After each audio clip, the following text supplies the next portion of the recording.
Hi, thank you for watching this video and participating in the Read Aloud Challenge with On Earth Peace. My name is Tiffany Byers, and I will be reading And Tango Makes Three with the help of Katie. Katie Cat, this is one of her favorites, so she really hopes you enjoy it as well. And Tango Makes Three is by Justin Richardson and Peter Parnell. It's illustrated by Henry Cole. One thing I want you to keep in mind today is something that makes this book so special. This book is a completely true story about two penguins named Roy and Silo. So just keep that in mind as we're reading this book together. So, first off, in the middle of New York City, there is a big park called Central Park. Children love to play there.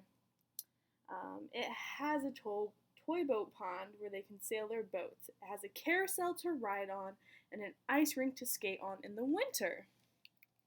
Best of all, Central Park has its very own zoo. Every day, families of all kinds go to visit the animals that live there.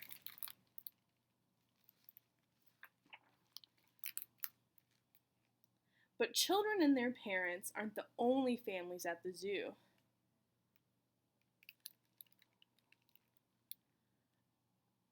The animals make families of their own, too. There are red panda families with mothers and fathers, and furry red panda babies. There are monkey dads and monkey moms raising noisy monkey babies. There are toad families and toucan families and cotton-top tamarin families too, all at the zoo. And in the penguin house, there are penguin families. Every year at the very same time, the girl penguins start noticing the boy penguins, and the boy penguins start noticing the girl penguins.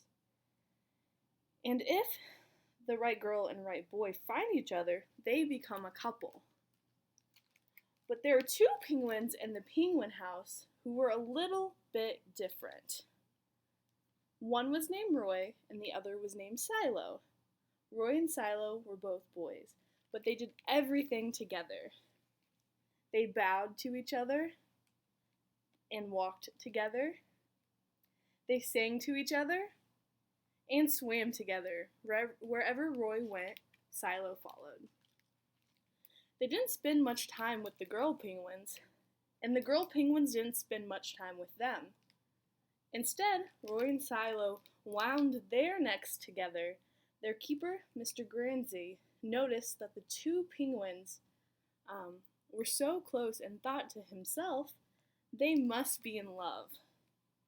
Roy and Silo watched how the other penguins made a home, so they built a nest of stones for themselves. Every night, Roy and Silo slept there together, just like the other penguin couples.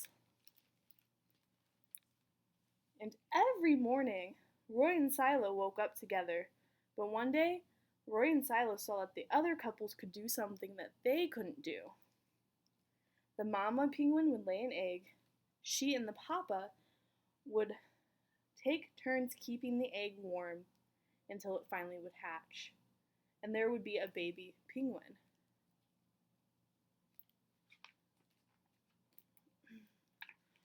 Roy and Silo, they had no egg to sit on.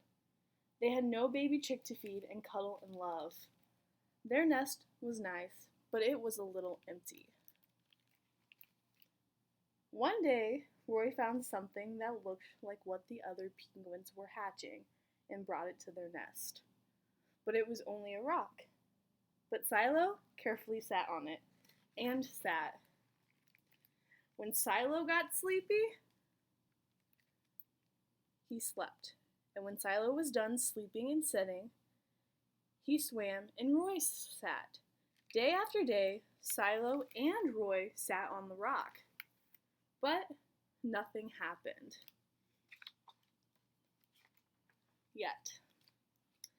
Then their zookeeper got an idea. He found an egg that needed to be cared for, and he brought it to Roy and Silo's nest. Roy and Silo, they knew just what to do.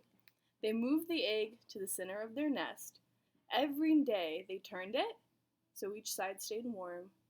Some days Roy sat while Silo went for food, and other days it was Silo's turn to take care of the egg. They sat in the morning, they sat at night, they sat through lunchtime and swim time and supper. They sat at the beginning of the month and they sat at the end of the month. And they sat all of the days in between.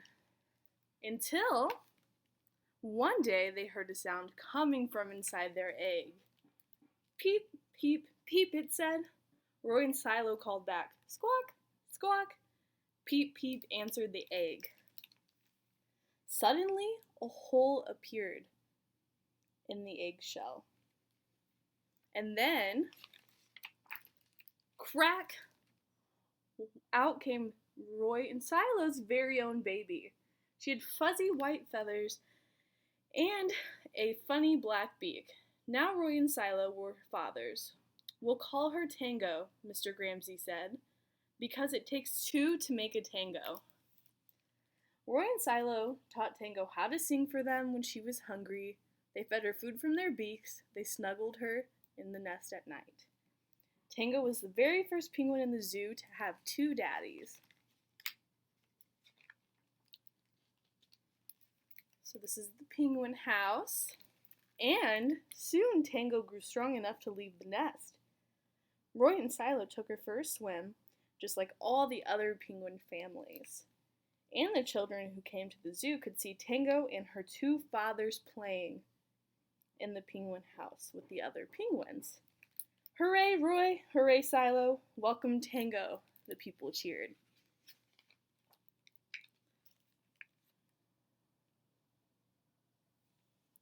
And at night, the penguins returned to their nest. They snuggled together like all the other penguins in the penguin house and all the other animals in the zoo. And all the families in the big city around them.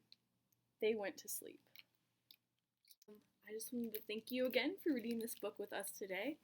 And keep in mind that, if your family is like Tango's, if you have two dads, if you have two mommies, even if you have one dad and one mommy, it doesn't matter. Because like Ray and Silo, they were able to give Tango love and show how much they cared for her. And that's what matters. Thank you.